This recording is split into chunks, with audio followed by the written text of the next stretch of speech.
અત્યાર સુધી આપણે થર્ડ ચેપ્ટરમાં ઓહમનો નિયમ અને ખાસ કરીને કરંટ ઇલેક્ટ્રિસિટી માટે ઓહમના નિયમની લાક્ષણિકતાઓ, ડ્રિફ્ટ વેગ અને વાહકતા, અવરોધકતા ના વચ્ચે સંબંધ દર્શાવતા સમીકરણ તારવેલા. હવે નવું ટોપિક ચાલુ કરવા જઈએ. આપણે ઓલરેડી લાસ્ટ લેક્ચરમાં આપણે ડ્રિફ્ટ વેગ નો સમીકરણ તારવેલો. અત્યારે ડ્રિફ્ટ વેગ એટલે વિદ્યુત ક્ષેત્રના અસરના કારણે હવે ડ્રિફ્ટ વેગ અને વિદ્યુત પ્રવાહ ઘનતા વચ્ચે સંબંધ.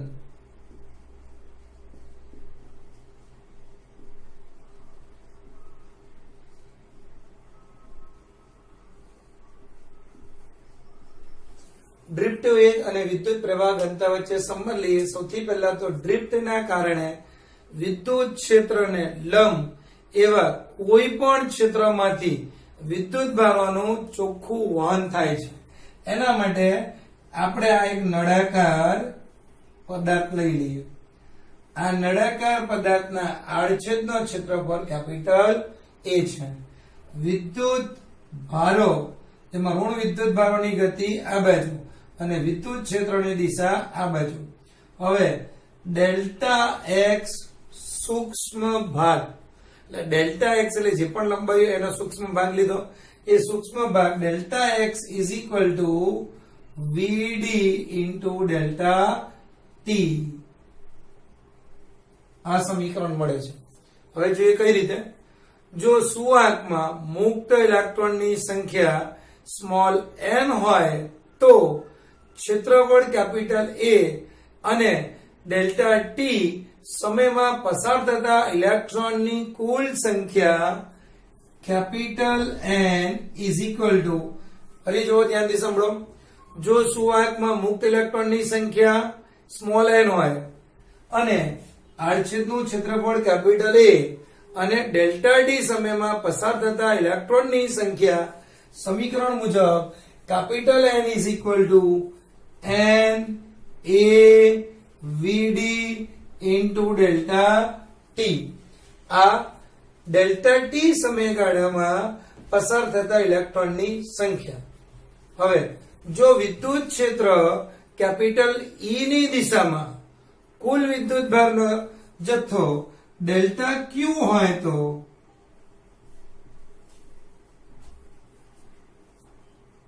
હવે વિદ્યુત ભાર એમાં પણ કુલ વિદ્યુત ભાર Q હોય તો ક્વોન્ટાઇઝેશન મુજબ N is equal two E, જ્યાં N integral multiple numbers.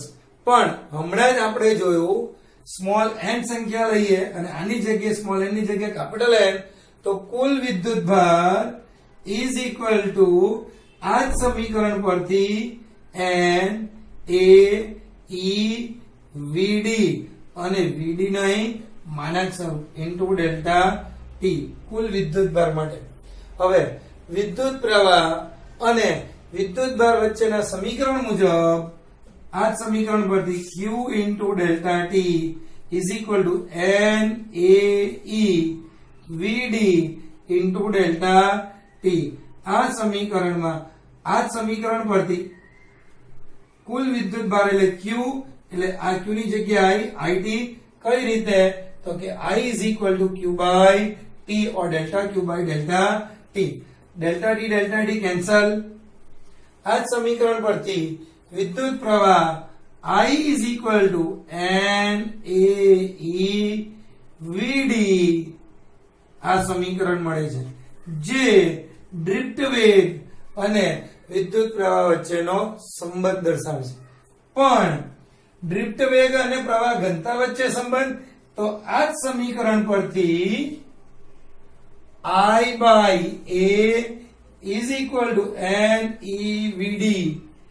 N E VD. I by એટલે પ્રવાહ ઘનતા, એટલે J is equal to N E VD. જો દિશાને અનુલક્ષીને લઈએ તો, અથવા આ જ સમીકરણને આ રીતે પણ લખાય J is equal to NEVD. Board લેવલના એટલે કે એનસીઆરટી ના ટેક્સ્ટબુક ના દાખલાઓ અને કોમ્પિટિટિવ લેવલના દાખલાઓ માટે મોસ્ટ આઈએમપી સૂત્ર J ઇઝ ઇક્વલ ટુ એની વીડી, જ્યાં જે સદિશ અને વીડી સદિશ એક જ દિશામાં હોય આ સમીકરણ દર્શાવે છે. જો પરસ્પર વિરુદ્ધ દિશામાં હોય તો આ વિદ્યુતભાર માઇનસ ક્યુ હશે. હવે આપણને ખબર છે પણ ડ્રિફ્ટ વેગનું સમીકરણ શું છે? ડ્રિફ્ટ વેગ Vd is equal to a into t, એટલે કે પ્રવેગ a is equal to વેગના છેદમાં સમય. આ જ સમીકરણ પરથી વેગ is equal to a into t. હવે વિશ્રાંતિ કાળના સમય માટે અને ડ્રિફ્ટ વેગ વચ્ચે સંબંધ E કેપિટલ E m અને ટાઉ, જ્યાં ટાઉ વિશ્રાંતિ કાળ એટલે રિલેક્સેશન સમય છે. હવે આ જ સમીકરણની રકમ આ સમીકરણમાં મૂકતા જો રકમ મૂકી દઈએ તો સમીકરણ આ રીતે J is equal to L E Vd, Vd ની જગ્યાએ E into E upon M into tau. J is equal to N E square E tau by M. હવે આ જ સમીકરણ પરથી J upon E N E square tau upon M. હવે આ જ સમીકરણમાં આપણને ખબર છે કે J by E એટલે સિગ્મા, એટલે આ સમીકરણને સિગ્મા લખી શકાય. એટલે વાહકતા J upon E is equal to આ જ સમીકરણ પરથી N E square tau upon M. આ જ રીતે અવરોધકતા rho is equal to 1 upon sigma, એટલે M upon N E square tau. આ સમીકરણ વાહકતા અને વિશ્રાંતિકાળ રિલેક્સેશન સમય વચ્ચેનો સંબંધ દર્શાવે છે. આ સમીકરણ અવરોધકતા અને વિશ્રાંતિકાળ વચ્ચેનો સંબંધ દર્શાવે છે, જ્યારે આ સમીકરણ પ્રવાહ ઘનતા અને વિશ્રાંતિકાળ વચ્ચેનો સંબંધ દર્શાવે છે. સૌથી અગત્યનું સૂત્ર પ્રવાહ ઘનતા અને ડ્રિફ્ટ વેગ વચ્ચેનો સંબંધ J is equal to NEVD. હમણાં આપણે જે સમીકરણ જોયા છે એમાં વાહકતા અને વિશ્રાંતિકાળ વચ્ચે સંબંધ, અવરોધકતા અને વિશ્રાંતિકાળ વચ્ચે સંબંધ. સામાન્ય રીતે જોવા જઈએ તો વાહકતા વિશ્રાંતિકાળના સમપ્રમાણમાં, અવરોધકતા એ વ્યસ્ત પ્રમાણમાં હોય છે. હવે નવું ટોપિક ચાલુ કરીએ આપણે, મોબિલિટી.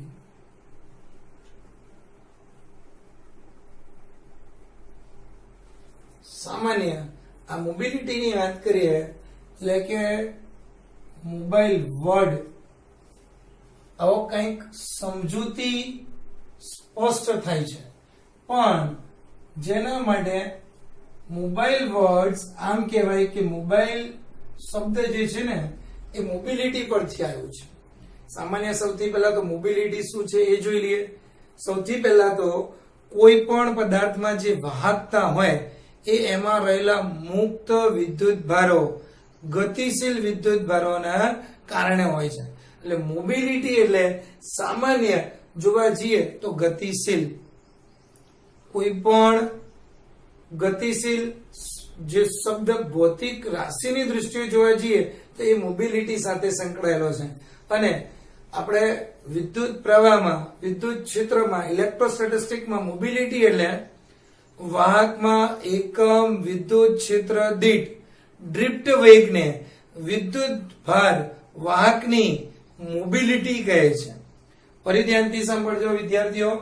મોબિલિટી એટલે mu is equal to Vd by E. કોઈ પણ વાહકમાં એકમ વિદ્યુત ક્ષેત્ર દીઠ ડ્રિફ્ટ વેગને, એકમ વિદ્યુત ક્ષેત્ર દીઠ ડ્રિફ્ટ વેગને વિદ્યુત ભાર વાહકની મોબિલિટી કહે છે. એટલે સામાન્ય મોબિલિટી નું સૂત્ર છે સમીકરણ 1. હવે આ જ સમીકરણ પરથી મોબિલિટીનો SI એકમ હવે આનો મીટર પર સેકન્ડ એટલે કે ડ્રિફ્ટ વેગ અને વિદ્યુત ક્ષેત્ર એટલે કે આનો વોલ્ટ પર મીટર. આ જ સમીકરણ પરથી એનો SI એકમ મીટર સ્ક્વેર પર વોલ્ટ પર સેકન્ડ. હવે આ મોબિલિટીનો SI એકમ એના પરથી CGS એકમ સેન્ટીમીટર સ્ક્વેર વોલ્ટ પર સેકન્ડ. આ CGS એકમ અને આ MKS એકમ અથવા SI એકમ. હવે ડ્રિફ્ટ વેગના સમીકરણ મુજબ ડ્રિફ્ટ વેગનો સમીકરણ ડ્રિફ્ટ વેગ અને વિશ્રાંતિ કાલ E capital E upon m into tau. ફરી જો V is equal to A into T એટલે A એટલે F by m બળ અને દળનો ગુણોત્તર જ્યારે T સમયની જગ્યાએ આપણે વિશ્રાંતિ કાલ છે. હવે આ જ સમીકરણને મોબિલિટી સમીકરણ 1 ની સાપેક્ષ લખીએ તો VD by E is equal to E tau upon m. એટલે આ સમીકરણ મોબિલિટી દર્શાવે છે. mu is equal to VD by E is equal to E tau upon m. આ મોબિલિટીનો સમીકરણ. સામાન્ય મોબિલિટી જોવા જઈએ તો એ પણ વિશ્રાંતિ કાલના સમપ્રમાણમાં. હમણાં જ આપણે જોયેલું વાહકતા અને વિશ્રાંતિ કાલ વચ્ચે સંબંધ એકબીજાના સમપ્રમાણમાં. અહીંયા મોબિલિટી પણ એ મોબિલિટી એટલે ગતિશીલ અને એ પણ વિશ્રાંતિ કાલના સમપ્રમાણમાં. હવે ખાસ કરીને ધ્યાનથી જોજો. આના સિવાય આ એકમો સિવાય અત્યાર સુધી જે કોમ્પિટિટિવ એક્ઝામ્સમાં પૂછ્યું છે એના પરથી ખાસ કરીને આ વસ્તુ યાદ રાખજો કે મોબિલિટીના આના સિવાયના બીજા એકમો કયા કયા તો એમ્પિયર મીટર પર ન્યૂટન અથવા એમ્પિયર મીટર સ્ક્વેર પર જૂલ અથવા હવે ધ્યાનથી જોજો વિદ્યાર્થીઓ આ જ સમીકરણ પરથી આપણે બીજા એકમો પણ શોધીએ છીએ. કઈ રીતે તો જુઓ. હવે આપણને ખબર છે કે એમ્પિયરને જ્યારે પણ આપણે